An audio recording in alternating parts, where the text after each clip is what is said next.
The big folk night 2025 celebrating the soul of Telangana. August 23 సాయంత్రం 6 గంటల నుండి ఎల్బీ స్టేడియంలో. టికెట్స్ బుకింగ్ కోసం ఎంట్రీ వాలా యాప్ను డౌన్లోడ్ చేసుకోండి.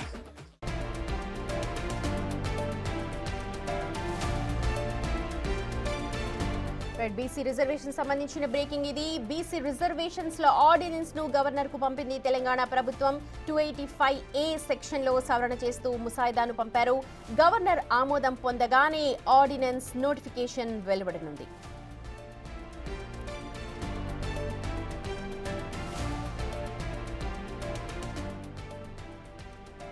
బీసీ రిజర్వేషన్లకు సంబంధించి తెలంగాణ ప్రభుత్వం ఎంతో కృషి చేసిందని చెప్పాలి. ఎందుకంటే 42% పెంచుతూ ఆర్డినెన్స్ జారీ చేసిన విషయం మనందరికీ తెలుసు.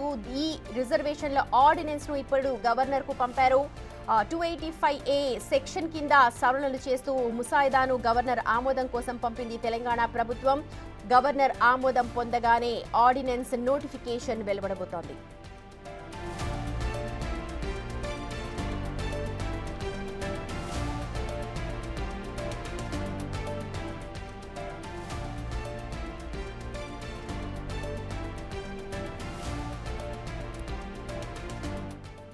మా ప్రతినిధి వాసు ఉన్నారు అప్డేట్స్ అందించడానికి. వాసు, బీసీ రిజర్వేషన్ సంబంధించి తెలంగాణ ప్రభుత్వం చాలా ప్రతిష్టాత్మకంగా తీసుకున్న అంశం. ఇప్పుడు ఇదే అంశాన్ని గవర్నర్ కు పంపారు. ఒకసారి పూర్తి డీటెయిల్స్ చెప్పండి.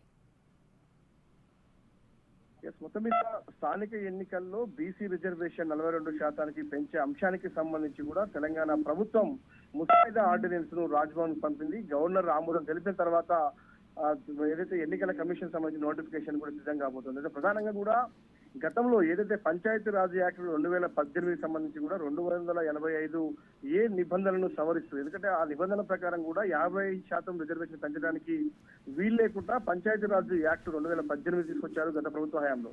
కానీ దాన్ని 2085A సంబంధించిన నిబంధనలను కూడా సవరిస్తూ తెలంగాణ ప్రభుత్వం తాజాగా ముసాయిదా ఆర్డినెన్స్ ను తయారు చేసింది. ఈ ఆర్డినెన్స్ సంబంధించి కూడా 50% అంటే ప్రత్యేక పరిస్థితుల నేపథ్యంలో కూడా రిజర్వేషన్ బీసీలకు సంబంధించి జనాభా ప్రాతిపదికన సామాజిక న్యాయపరంగా ఏదైతే బీసీల రిజర్వేషన్ కల్పించారు గతంలోనే అసెంబ్లీ చట్టం చేసిందో, గతంలోనే ఏదైతే ఇప్పటికే ఇటీవల కాలంలో కూడా కేబినెట్ భేటీ నేపథ్యంలో కూడా కేబినెట్ పూర్తిగా స్థానిక ఎన్నికల్లో 50% రిజర్వేషన్ కల్పించాల్సి 42% బీసీలకు రిజర్వేషన్ కల్పించాలని కూడా తీర్మానం చేసినటువంటి ఆ పరిస్థితుల్లో కూడా న్యాయపరమైన ఎలాంటి చిక్కులు లేకుండా ఆర్డినెన్స్ ముసాయిదా ఆర్డినెన్స్ అయితే రాజ్భవన్ పంపింది. 50% రిజర్వేషన్ మాత్రమే ఉండాలన్న నిబంధనలను సవరిస్తూ ప్రధానంగా ఈ యొక్క ఆర్డినెన్స్ ఉద్దేశం. గవర్నర్ ఆమోదం తెలపడమే ఆ తరువాయి 50% రిజర్వేషన్ల పేరుతో కూడా, ఎందుకంటే ఇప్పుడు ఏదైతే ఎస్సీ విభజన జరిగిన తర్వాత కూడా 42% బీసీ రిజర్వేషన్ కు ఇప్పటికే చట్టబద్ధత కల్పించిన తర్వాత కూడా పూర్తిగా 50% రిజర్వేషన్లు దాటాల్సిన పరిస్థితి ఏర్పడింది. కాబట్టి సుప్రీంకోర్టులో ఉన్నటువంటి ఏదైతే ఆ సుప్రీంకోర్టు ఆదేశాలు ఉన్నాయో 50% రిజర్వేషన్ దాటుతున్నటువంటి నిబంధనలకు సంబంధించి కూడా న్యాయపరమైన చిక్కులు రాకుండా కూడా ఈ యొక్క ఆర్డినెన్స్ ను ప్రస్తుతమైతే గవర్నర్ పంపడం జరిగింది. గవర్నర్ ఆమోదం లభిస్తే మాత్రం స్థానిక ఎన్నికల్లో ఖచ్చితంగా మొత్తం ఏదైతే తెలంగాణ ప్రభుత్వం భావిస్తున్నటువంటి బీసీల 42% రిజర్వేషన్తో పాటు ఎస్సీ రిజర్వేషన్ సంబంధించి కూడా 50% రిజర్వేషన్లకు మించి రిజర్వేషన్ కల్పించే అవకాశం దక్కబోతుంది.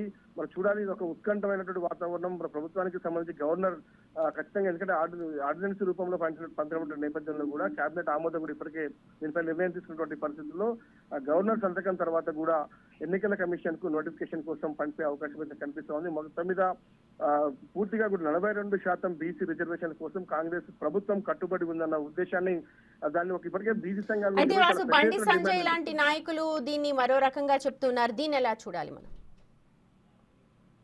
ఇప్పటికే చూసాం, ప్రతిపక్షాలకు సంబంధించి బండి సంజయ్ కావచ్చు, ఇతర పార్టీలకు సంబంధించి కావచ్చు, అంటే చట్టబద్ధత లేకుండా ఎన్నికలకు పోవడానికి 42% రిజర్వేషన్ కల్పించడానికి వీలు లేదు.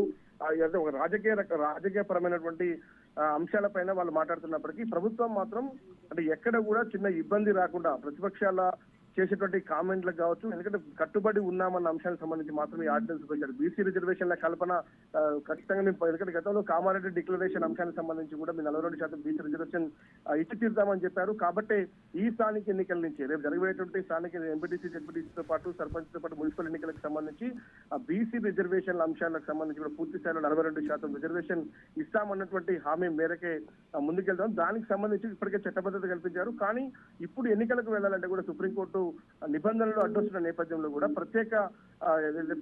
ప్రత్యేకమైనటువంటి పరిస్థితుల నేపథ్యంలో ఒక ఆర్డినెన్స్ ను తీసుకొచ్చి కూడా ఎన్నికలకు వెళ్లాలని తెలంగాణ ప్రభుత్వం మన రీసెంట్ గా డిసైడ్ చేసింది. కాబట్టి ఈ రోజు ఈ యొక్క ముసాయిదా ఆర్డినెన్స్ ను ఇప్పటికే గవర్నర్ రాజ్భవన్ పంపడం జరిగింది. ఆ తర్వాత గవర్నర్ నుంచి ఆమోదం లభిస్తే మాత్రం అక్కడ ఇమీడియట్లీ నోటిఫికేషన్ కు స్థానిక ఎన్నికలకు అయితే నోటిఫికేషన్ వెళ్లే అవకాశం ఉంది. త్వరలోనే స్థానిక ఎన్నికలకు కూడా నోటిఫికేషన్ రాబోతుంది. ఎన్నికలు కూడా జరిగే అవకాశం కూడా ఉన్నట్టుగా ప్రస్తుత ప్రభుత్వ వర్గాలు చెప్తా ఉన్నాయి. 50% రిజర్వేషన్ మించుతూ ఏదైతే నిబంధనలు అడ్డుగా ఉన్నాయో ఆ చట్టాలనే మారుస్తూ కూడా ఆ యొక్క చట్టాన్ని 2018 సంబంధించినటువంటి ఏదైతే పంచాయతీరాజ్ చట్టాన్ని కూడా మారుస్తూ అందులో ఆర్టికల్ సంబంధించిన 285 ఏ నిబంధనలు కూడా మారుస్తూ కూడా తెలంగాణ ప్రభుత్వం ఈ యొక్క ఆర్డినెన్స్ అయితే గవర్నర్ ఆఫీస్ పంపడం జరిగింది. గవర్నర్ ఆఫీస్ నుంచి గవర్నర్ సంతకం తర్వాత తెలంగాణ ప్రభుత్వానికి తిరిగి ఆర్డినెన్స్ కాపీ వచ్చిన తర్వాత కూడా ఎన్నికల కమిషన్ కు పంపించిన తర్వాత నోటిఫికేషన్ విడుదల చేసే అవకాశం కనిపిస్తుంది. Right Vasu, thank you. మొత్తానికి కొన్ని సవరణలు చేస్తూ బీసీ రిజర్వేషన్ బిల్లును గవర్నర్ ఆమోదం కోసం అయితే పంపారు. గవర్నర్ ఆమోదమే తరువాత